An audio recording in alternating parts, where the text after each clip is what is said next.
YouTube. How we doing, family? It's your boy, yo! And this is another episode of the Ballpark Show. I go through every MLB game every day and try and narrow it down to the plays that I personally see the most value in. Today's Sunday, August 24th. I have 3 games and 4 props at the end, so stick around. I do this every day for free, so please leave a like, subscribe to the channel, and let me know your favorite game in the comment section below. Without further ado, let me get into today's recap. Recapping yesterday, we dropped our highlighted play of the day. We took the Cleveland Guardians on the money line in Texas against the Texas Rangers. Ass kicking from start to finish. Rangers scored at least 2 runs in the second, third, fourth, and fifth innings. They got extra bases from Cody Freeman, Ezekiel Duran, Josh Young, and a lot of their rotational players. Tough watch, but that's always possible any given day in baseball. Hate to drop the highlighted, but we did cash our other 3 plays, so 3-1 on the day. Plenty of profit, but still not how I had it drawn up. Not my favorite card today. They always make it tough on Sundays, but let's get back in that win column as we do so well. Without further ado, let me get into today's games.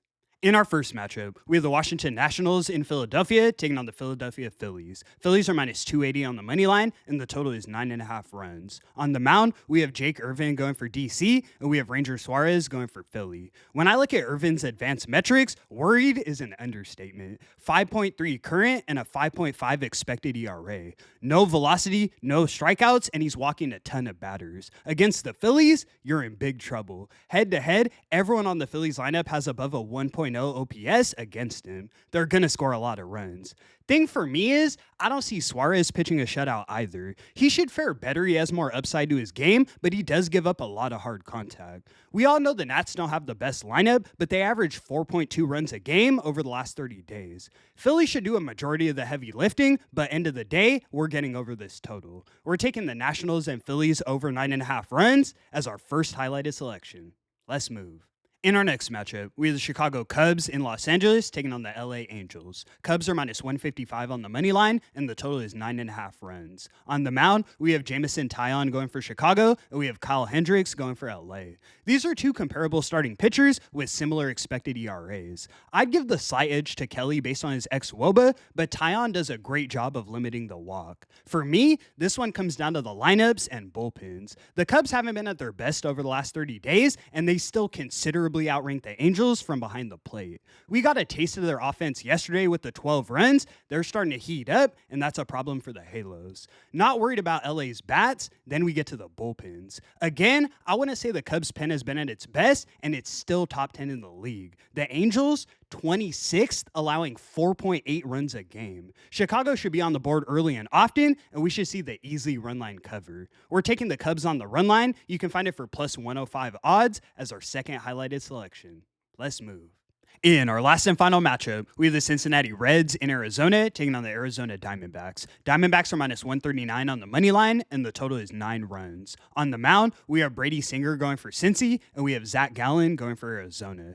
This is actually a really even pitching matchup. Singer obviously has the better current numbers, but he's expected to regress as the season continues. Gallen struggled earlier in the season, but he's looked sharp recently, and he's expected to improve. I shouldn't have to say too much about the lineups. Reds are bottom 5 in the league, and they don't have the best head-to-head numbers against Gallen. I'll let you guys know game 1, their bullpen isn't anything special either. The Diamondbacks are the type of team that doesn't lay down, so even if they trail by 3 or 4 runs, I ultimately expect them to win this game. Marte's hot, Carroll's hot, and their bats should show up in a big way. We're taking the Diamondbacks on the money line as our last and final selection.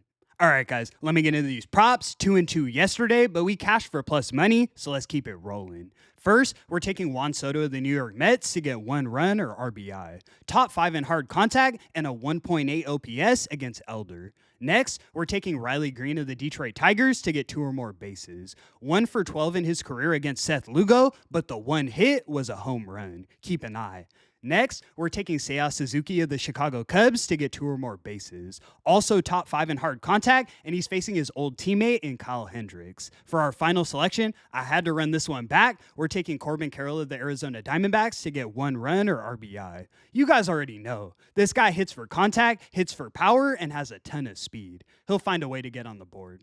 And that's going to conclude today's video. Thank you so much for tuning in, guys. 17 and 15 on all highlighted plays in August. We're also profitable on every game analyzed, so tune in and show some love. I appreciate your support so much. I do this every day for free, so please leave a like and subscribe to the channel. It's your boy, yo! And until the next one, I'm going to catch y'all. Peace.